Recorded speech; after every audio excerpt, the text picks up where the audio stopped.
Do I need this? I really generally don't need a microphone. And anybody who offers a politician a microphone, I really question their judgment. On behalf of the mayor of Greensboro, Bill Knight, and the rest of the city council, we welcome you here today to exchange ideas, to talk, to collaborate, and to understand people who are so called to have disabilities. Now, I've got a couple of stories, but this morning as I read my devotional, I'll have to tell you, I read a devotional every morning.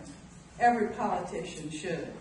Then underneath, there's always a statement, and it isn't necessarily have anything to do with the devotion at all. And I thought it was timely for you all. It said, in order to assure that you have a good speech, have a good beginning, and have a good ending, and keep the two as close as possible. So I will. This week, I went to Washington, D.C. I had a wonderful time. And as my husband and I were walking through the cherry blossoms near the tidal basin, we went in to see the FDR Memorial. Now, y'all, I am a busybody. I am a Badinsky, whatever you want to call me, and I am an eavesdropper. So if you have a conversation you don't want me to hear, you better go out in the hall, because I just feel that you want me to know what you're saying, too. And there were two men inside the FDR Memorial, and they were looking at pictures. And one of them was an unusual picture of FDR that you don't generally see, and that was a picture of him in a wheelchair standing next to a little girl who had braces on her legs. She had had polio.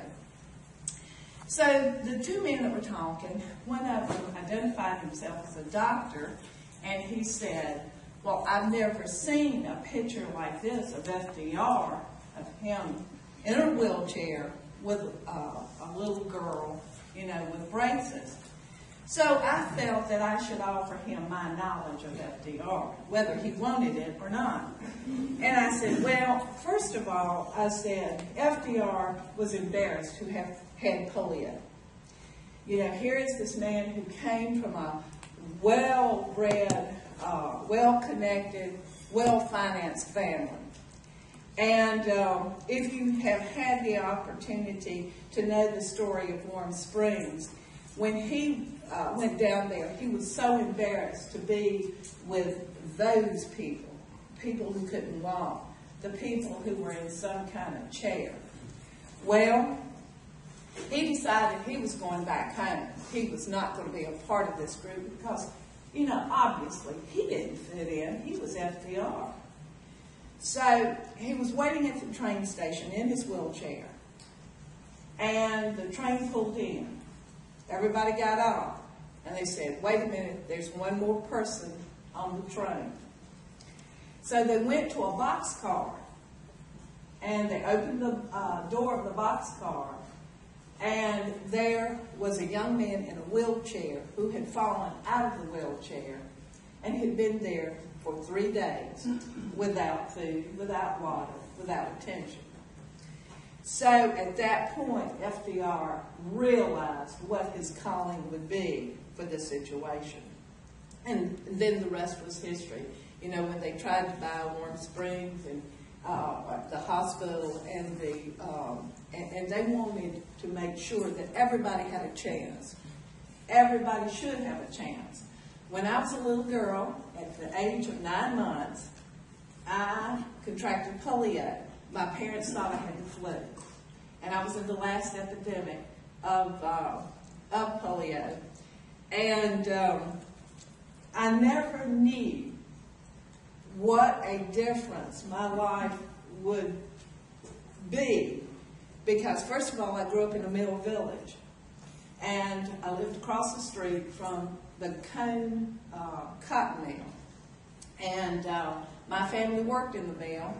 And when I had polio, they brought me over to Greensboro for the Sternberger Hospital for Women and Children. Now, a lot of people didn't think that I would make it. They did not think that I could make contributions to society because I had polio. And so then my mother would take me to the Crippled Children's Clinic in Reedsville. And there I would see people with all types of injuries and problems, and some had legs, some did not, some had arms, some did not. I saw all types of people there, and I loved to learn to love the people that I came in contact with because of all of the possibilities that they offered. Now then I learned, as my mother taught me, that there are people who are handicapped of the mind and the spirit and the heart, and that we should give everybody the benefit of the doubt, learn to talk to one another, not above people or not below people, but talk to people. And then in that case, you will always be able to have someone that you can communicate with and you can do something for. But think of all the people in this country, in this state, in this city, and in this room who may experience the handicaps. But that's just a little obstacle. And Eleanor Roosevelt said one thing I thought was so important. She said that somebody asked her, did she think that having had polio, did that make a difference with FDR? She said yes. She said he was a victim of polio, but that was a definition, not a state of mind. And she said yes, having polio changed his life. It changed his heart. So, ladies and gentlemen, think about these words from a kid who has had polio, and, you know, still I have the effects. I do limp. And the funniest thing that ever happened to me in a campaign, I walked up to the podium, took command of the microphone, as I've done today. And I asked if there were any questions, and this man raised his hand in the back, and he said, do you have a drinking problem? I'm thinking, no, I have a weird problem, but not a drinking problem. He said, well, I saw you limping as you walked to the podium. I said, oh, that? I said, I had a polio problem. Well, the man looked like he just wanted to go through the floor, and I was kind of happy that he did. Because, you know, while you may think something, you can offer your question in a different way. So, ladies and gentlemen, let's make this our finest day here, and let's talk, and let's have a good time. And I will turn this over to Donna. Am I supposed to turn to Patsy or Donna? Or I could stay.